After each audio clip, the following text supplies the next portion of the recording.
ngimflathela ngethemba hleza dlula. Athatha kanti noma ungiflathele ngiyayibona imithwalo ekusindayo kowakumhlanje. Ithathe leyo ndlela oyithathayo mina nawe sihlukane kakukufanelanga nokuphila wena ngwasehlane. Owakanhliziyo umebhala ngoxolo nangokuba msulwa ngibe sengiphenduka. Ngathi Nkosi asikho nesidingo wena ubusakakhuleka phe kwami ke nami ngizalwe kabusha athi hlezi. Uma ungazala kabusha lo wamshiya kadoti sesingakhuluma buka. Lona wesimame okhala salisizi kade aphume ekhaya akafiki lapha eyakhona iphutha kwabo ukuthatha abantwana ubafundisile ukwenza kahle. Kanti akabalandeli konke lapho beyakhona kukusuka phambi kwamehlakhe benze okunye okubi kunamagama enokufunzana wona kamhlaba athi zoloza abazali zehlele ebantwaneni ezabantwana ishonayo. Ngiyaphambana uma ngibhekile lentokazi ngathi lene ngizalayo ngiyayazi kepha mingithuke ngehlo ithi kangikwazi mina kangizalanga ngebo lamathuba nokuzala esikhathini samanje kuyafana nje nokuzifinyeza suke emehlweni ayo uma sihamba ngohambo amathembe benginawo onke ayewukela ingqondo yami eziphambe kwenizami yawukela inhliziyo yami selemumva kumama mina ngiyalahla leli thawula athi ungalahli uzosula ngani umjuluko isende wena usuvuna okutshalile nina nona nazi uma nitshelwa nithi nidela ngokubona niyalibala mhlazane nibona sobe singasekho isikhathi sokulungisa kepha sokujeziswa beka nedlanzana lawo khokho liphedamisile bakhobodisile ebusweni babhala into ukutheni uma befuna ukukhuluma kodwa amalanga bathi kwenze njani kutheni naphila impilo kaZelusile kutheni naphila impilo kaZelusile amagugu namasiko esanishiyela khona nikushonisephi anifikanga yini esanishiyela khona kamhlaba kathi thina kasisaphili kulowo mhlaba sesiphila kwelinye izwe akenizwe ukhipha umphefumulo akusento yalutho kumuntu ubuntu kakusekho mhlawumbe abantu abangasekho emntwini ngesikhathi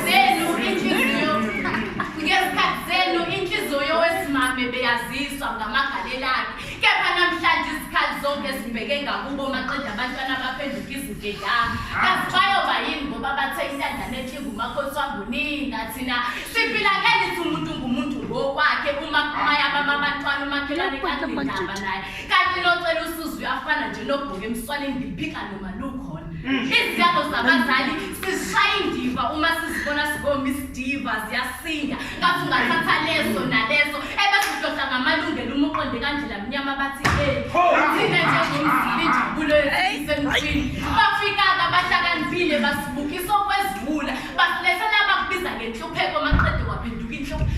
basilethela abakubiza ngenkululeko maqede kwaphenduka inhlupheko kasigxeki ukuthi nina seniphila impilo engenakuphila nangabathi lesiphilayo kulo mnyama kube sekuqhamuka omunye umfana omnyama ephethe inhliziyo exeza igazi kukhona nezivulekile izibazi athi uyandiyazi uqinisile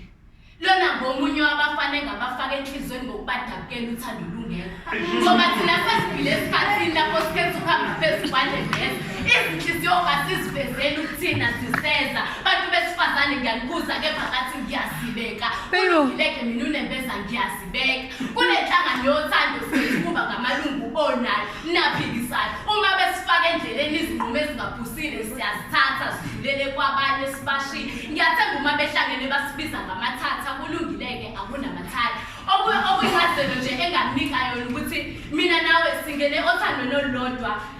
ngiyayifisa ingafani komunye nomunye leyo nhliziyo kangisenakuyisula futhi kangisoze ngayithunga Nkosi yami ngibe sengilingwa kangaka mina ngibakhomba nina abangishintshayo eqinisweni kangizalwanga nginje nami-ke ngashintshwa umuntu ngoba umuntu kakusiye umuntu umuntu hayibo kunabantu abafika kumina bekhala ngabathulisa bahamba sebethulile bangishiya ngikhala mina kaze ngamthola ozongithulisa kunabantu abangikhwaza ngenhlamvu uma ngithula nje ngophawu lenhlonipho ngifaka kasifuba mhlazane ngikhipha kuthiwa ngikuhlaza kunabantu wathi thula konke ngesikhathi sakho.